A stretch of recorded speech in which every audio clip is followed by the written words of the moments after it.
The Charlotte Ledger Podcast is a member of the Queen City Podcast Network. This episode of the Charlotte Ledger Podcast is brought to you by Coca-Cola Consolidated, Charlotte's local bottler and the largest Coca-Cola bottler in the U.S. Did you know that their bottles and cans are made to be remade? Coca-Cola Consolidated aims to lead the beverage industry with innovative ways to recover what they produce through the Refresh, Recycle, Renew program. Learn more at coconsolidated.com/sustainability. Hi, I'm Lindsey Banks, and you're listening to the Charlotte Ledger Podcast. You can learn more about the Charlotte Ledger by going to our website, thecharlotteledger.com. Today, we're talking to Esther Moberly, the Sustainability Officer for Coca-Cola Consolidated. Esther has over 20 years of experience designing and implementing programs to improve organizations' environmental impact. She moved to Charlotte almost 2 years ago to work for Coke Consolidated and has been bringing sustainability efforts to Charlotte ever since. We're talking to her today to learn more about why it's important for companies to consider the environment in their operations, how Coke Consolidated is doing that in Charlotte, and how residents can get involved. Esther, thank you so much for joining us today. Oh, I'm happy to be here. So before we kind of get into the conversation about, why we're here with sustainability, I wanted to talk a little bit about your company, Coca-Cola Consolidated. Can you kind of tell us, I know that you're the largest Coca-Cola bottler in the U.S., the company's been around for over 100 years, but I was wondering if you can kind of go into a little bit about how Coca-Cola Consolidated fits into the larger Coca-Cola brand and where you come in the process of, getting the beverages out in grocery stores and on the shelves. Sure. So as everybody or a lot of people are familiar with the Coca-Cola company, that global company. They're the ones that are in Atlanta who own the brand and they manage the marketing of the brand. They also create the syrup and they sell the syrup to bottlers throughout the world and here in the United States. And the bottlers are the ones who get the syrup and they're the ones who mix it in and then put it into bottles and cans and transport it and distribute it and sell it. So where Coca-Cola Consolidated, like you said, the largest bottler in the United States, we're in 14 states. We have about 17,000 employees, but our headquarters is in Charlotte. And we are a completely separate company, meaning independently company from the Coca-Cola company. Of course, though, we have to work with them because we have to follow certain standards that to be able to be a bottler, you have to, of course, follow the standards that the brand has. So it's kind of independent companies, but obviously very connected and intertwined. Gotcha. So you are a sustainability manager for Coca-Cola Consolidated. Can you tell us a little bit about your role, but also just about you and your background? I know you recently moved to Charlotte. I'm assuming it was for this role. Yes. So what other positions have you held in the past, and how did that bring you to your current role as sustainability manager of Coca-Cola Consolidated? Sure. So I've been doing sustainability work personally for about, 20 plus years. I've done work with doing environmental education. That's how I started. And then I worked for a city of Lexington, Kentucky in their waste management and recycling department. And I oversaw all the recycling programs and efforts and facilities. From there, I went to the University of Kentucky and I managed the waste recycling in a few other departments. And there, my job was mostly to manage the waste of us. The University of Kentucky is a large state university, and we created a lot of waste. And one of my jobs was to oversee that. We had a zero waste goal. While I was working there, University of Kentucky is a Coca-Cola school, and Coca-Cola Consolidated specifically came to the university to talk to us about our recycling program and to tell us about their goals and to see how we could partner and work together. And that's how I met the person who's my current boss. And we were, he was talking about what a great program we were having and kind of teasingly said, "Hey, you should come work for us." And we laughed about it. And then, about, 8 months later or 10 months later, an opportunity came up and Consolidated, and we connected with each other. And then short story, here I am. So, for me has been my whole career has been around environment and specifically in waste and recycling has been my emphasis, but there's also other pieces on sustainability. So, did Coca-Cola Consolidated have the role of sustainability manager before you joined the team? Or do you know how long that role has been a role at Coca-Cola Consolidated? Yes. So actually there's two different pieces to the sustainability work in Consolidated. There is a department called the Environmental Management Department that handles everything that happens within our facilities, within our walls. So those are the folks who oversee water use, water conservation efforts, energy use reduction, that part of sustainability. And that's been in the company for many, many years because, of course, you have to be compliant with the EPA and all the other things. And they have to follow certain standards that the Coca-Cola company gives us. The role I'm in with my boss is in the PACS department, which is Public Affairs, Communications, Community, and Sustainability. And it's mostly working outwardly from the company. And that has been with our customers and our communities where we live and work at. And that part of the business or that sustainability department, it's just two of us, has been, I think it's since 2020, maybe. So it's still fairly new in that sense. We collaborate with the folks that work inside our facilities, but really most of the work I do is outwardly with our communities and our clients. Gotcha. Okay. So can you tell us a little bit about some of the work that you do and a little bit about some of the sustainability efforts that you have going on right now in Charlotte? Sure. So we have basically three main pillars that we spend most of our energy and time on. It's kind of good to concentrate on certain things. Number one is package recovery. So we want every bottle and can that we produce back and into new bottles and cans so we can refill them and send them back out and then get them over and over. So creating a closed loop or assisting with that piece. The second one is water stewardships. Water is the number one ingredient in all of our products. So we need to, make sure that we do our part in keeping water clean, conserving it, and do that part. And the other part is emissions reduction. And even though there's work that's happening within our facilities, for us, it's more with helping with efforts in reducing emissions that are out in our community. So the water quality part is like doing things with rain barrels or litter cleanups or helping communities with a stream restoration or a riparian zone building. The energy piece or the emissions piece is more like planting trees, donating solar panel umbrellas, trying to do a small piece that can help reduce carbon emissions. Gotcha. So you're not just only, doing sustainability efforts within your own company, but it sounds like you're doing a lot of work in the community and just general environmental advocacy. Yes. So even though we're the largest bottler, we're very proud to say that we're the local bottler. So like right now I'm talking to you, I'm in Lexington, Kentucky, and we're the local bottler here. When I'm in Charlotte, I represent the local bottler because we have facilities there. Our teammates live there, work there. Their kids play T-ball there. So even though we're a large company, we really are passionate about the communities that we live and work at.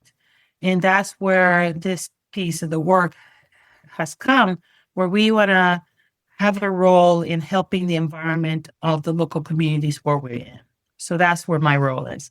There's lots of other work that's happening within our facilities that I'm not the best to talk about, but I'm proud to say that we would do a lot of work in taking care of our communities that we are in. Awesome. So can you tell me a little bit more about why it's important for bottling companies and, just the bottling industry, but also companies in general to consider and apply, in sustainability practices and environmental, efforts, advocacy in their operations? Sure. Well, I alluded to that about, we're part of the community. We want to care and make sure that we take care of it on the places that we live and work. But as a company, we also realize that we have certain responsibilities for the work that we do creates emissions. The work that we do creates more bottles and more cans. So we wanted to have a role in reducing the environmental impact, negative impact that a company like us could have. So that's why we want to be present and active in trying to help in recycling efforts or water quality efforts. That piece is the right thing to do. It comes down to it. For us, for our company, is the right thing to do. Gotcha. And I think I want to make sure too that I understand what you were saying earlier. So you said that your position or role was kind of added onto the company in 2020. Is that correct? Well, the Department of Sustainability was added in 2020. My role was created about 2 years ago. Do you have any insights into why 2 years ago or 5 years ago, why do you think sustainability is becoming more of a priority for companies versus maybe a decade or 2 decades ago? Well, I mean, I think that as a company and the people in our company have learned more about environmental impact, learned more about environmental issues, and realized that we have a role to play. And then the other piece is that our customers expected and ask of us, of any other companies, but ask of us to be doing something to help with the environment. And when I say customers, is anybody from a mom grocery shopping at a grocery store to the large grocery store itself, which is we consider a customer. Some of our larger customers, some of the work I do is with stadiums and arenas, and they, as a customer, are saying, we want to be doing the right thing for the environment. Can you guys help us? So the customer expects it, plus we think it's important to do. So that kind of meets, and we're glad to do it. Awesome. I know you were saying, it's a priority of the company or Coca-Cola Consolidated, just to make sure that the community around, the facility isn't negatively impacting the environment, or, you have some control. You don't want to have too much of a footprint in the community that you're in. And then you also were talking about too, how customers kind of reached out and asked for these efforts and initiatives and how they could get involved. So I imagine having these efforts too, is good for your brands, and it might attract more customers knowing that you are doing these things behind the scenes, right? Yes. No, absolutely. For example, one of the things that we're doing is, we talk about wanting package recovery, getting bottles and cans recycled. Well, one of the ways that you can increase recycling is by creating a demand on what's called post-consumer recyclable material. So we say we want this plastic recycled, then we are also buying that recycled plastic and putting it back in our bottles. So every Dasani water 20 ounce and every Coke product, so Coke, Diet Coke, Cherry, Coke Zero, that is a 20 ounce bottle that you buy in consolidated territory, will be made in an 100% recycled PET bottle. So that's the other piece of it. We're not just saying it, we are doing what we say, we're practicing it by purchasing the recycled material and using it in our product. Gotcha. Okay. And I've also have read or seen where you have some upcoming projects. I don't know if projects is the right word, but things coming up where you worked with venues in Charlotte, like Bank of America Stadium and the Spectrum Center. Can you tell a little bit about what that is and what it looks like? Sure. So both Spectrum and the Bank of America, and also the Innovation Barn, Coke 600 or the Charlotte Speedway. All of them are customers, and they, for example, let's pick up a Spectrum. They have a goal. The managing company that works with them has a goal that they want to be environmentally friendly and go towards zero waste, and they want to recycle as much as possible within their facility. So we help them with signage, with containers, recycling containers. We have done partner with them to do education for their staff, education and recognition for their staff. The people who actually go through the stands and pick up the bottles that people leave at their seats, they pick them up, and they're the ones who put it out, in a container. And then we work with the Spectrum staff to make sure that that container gets sent to a recycling facility that will actually recycle it. So we really, what happens is we work with what what that customer wants and is in need of. Bank of America, they're doing quite a bit of recycling themselves already with their staff, but they needed more containers. So a few years ago, we provided containers for the lower level areas. And then this year we worked with them and got 80 plus recycling containers to pair with their trash containers in the 300 and 400 level, which is like the suite level. So we matched the container that already has, so it looks nice and it flows well. But we labeled them recycling. We also put the containers that have the restrictive openings on the top, so that way people can see, I can only put bottles and cans in here. And we place them through those levels. And it just started up about a couple months ago, but we're hoping to see an improvement in their recycling rates. If you put containers and make it as convenient as possible for the customer or the participants there, that increases recycling participation. So that's what we're hoping to see there. We also partner with other community organizations like Tree Charlotte in planting trees, which I know is very important and dear to Charlotte. We'll be right back to the conversation, but first, this podcast episode is brought to you by Coca-Cola Consolidated, Charlotte's local bottler and the largest Coca-Cola bottler in the U.S. From package recycling, emissions reduction, and water leadership, Coca-Cola Consolidated is championing industry-leading sustainability solutions and best practices that put the planet first. Learn more at coconsolidated.com/sustainability. I also want to ask, I know there are a lot of, I think, myths maybe with recycling and what can be recycled and what can't be recycled. And one of those that I've heard both ways is that the caps on plastic bottles, can't be recycled. And then if there's any trace of the liquid still in the bottle, it can't be recycled. Is that true? Or do you have any advice to people that might be a little bit confused about what beverages they can and can't recycle?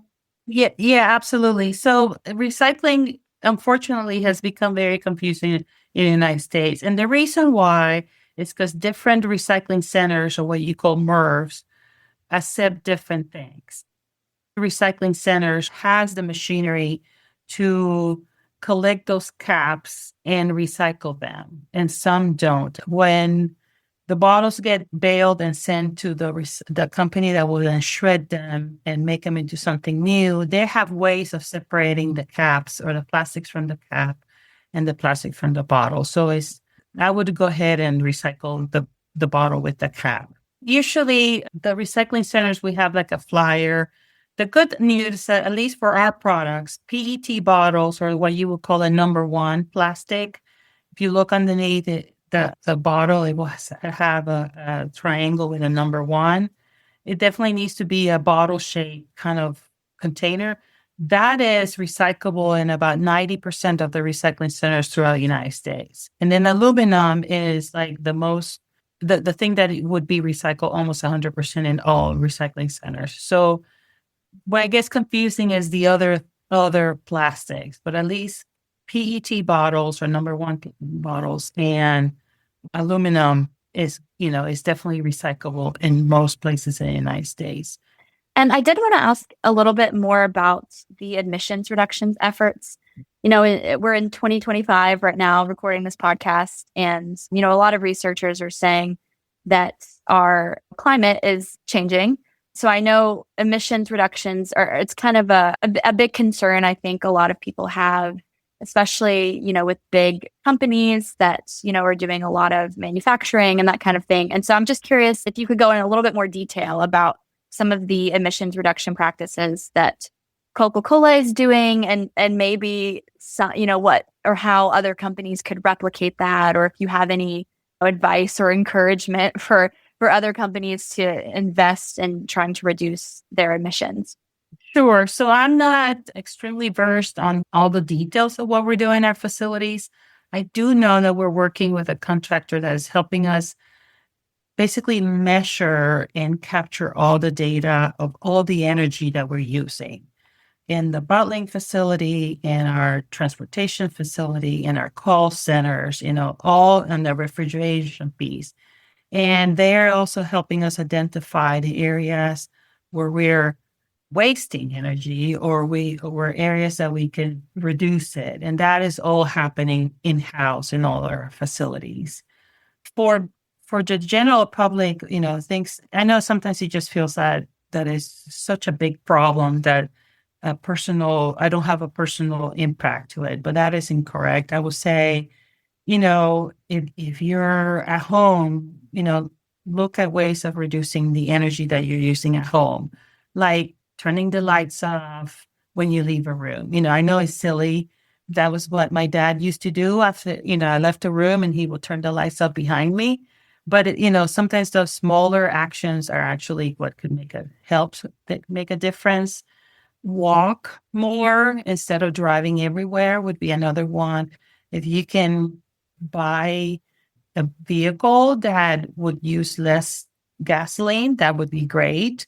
Composting or reducing your waste at home is another way to reduce the production of methane at the landfills, which methane is a carbon emission gas. Using bikes, and then things like planting trees, helping soil amendment, which soil has a big role in carbon capture. I mean, even something simple as making sure that the tires in your car have the right pressure, that makes sure that car works in a more efficient way. And then it reduces the amount of energy, it needs to use to run. So things like that, I would say everybody can do little habits or little changes that could create an impact. Right. Those little things definitely add up. Absolutely. Yeah. Awesome. Well, I really have one more question for you. Sure. I'm just wondering if you have any advice for businesses in Charlotte, if they are interested in kind of engaging more with the community and implementing maybe some similar practices, sustainability practices that Coca-Cola Consolidated is doing right now. So what I would say is definitely look for partners in the community. That's one of the, that's our strength has been that we have found partners in customers or in nonprofits that are also wanting to do something for the environment. So instead of everybody trying to do their own thing, we have found that partnering and working together or supporting each other has been very successful and very helpful. And it helps with the ease of planning and implementing some of these programs. The other advice I would have is use your bigger asset, which is your teammates, your employees. We, as a company, encourage volunteering and serving. We're encouraged to be servant leaders. And that starts with volunteering and helping wherever we can. So like right now in the month of April, we are doing the month of service, and we're offering all these different opportunities for our teammates to go as a group representing Consolidated to go volunteer and serve, especially in environmental issues activities, but also on their own time, find us something, a cause or something that you're passionate about and serve. I think any business should be able to do something like that, even, from a large scale to small scale, for sure. That's great advice. Well, is there anything else you would like to add or share with our listeners? No, I'm just thankful for the opportunity and like to encourage everybody in Charlotte and while they're visiting or out and about to make sure that they recycle. We're getting ready for the Coke 600, which is our signature event at the Charlotte Speedway. And if they're there, we definitely will have a large presence recycling. We'll even have a booth or an activation at the fan zone. So I'd like to everybody to stop by and visit us and recycle their bottles and cans. All right. Sounds good. Well, Esther, thank you so much for joining us today on the Charlotte Ledger podcast. Thank you for having me. To our listeners, thanks for listening. Hop on over to thecharlotteledger.com to learn more about the Ledger and this podcast. This episode was produced by Lindsey Banks. This podcast episode is brought to you by Coca-Cola Consolidated, Charlotte's local bottler and the largest Coca-Cola bottler in the U.S. Coca-Cola Consolidated aims to protect the communities they refresh by reducing emissions and energy use. Learn more at coca-colaconsolidated.com/sustainability. QueenCityPodcastNetwork.com.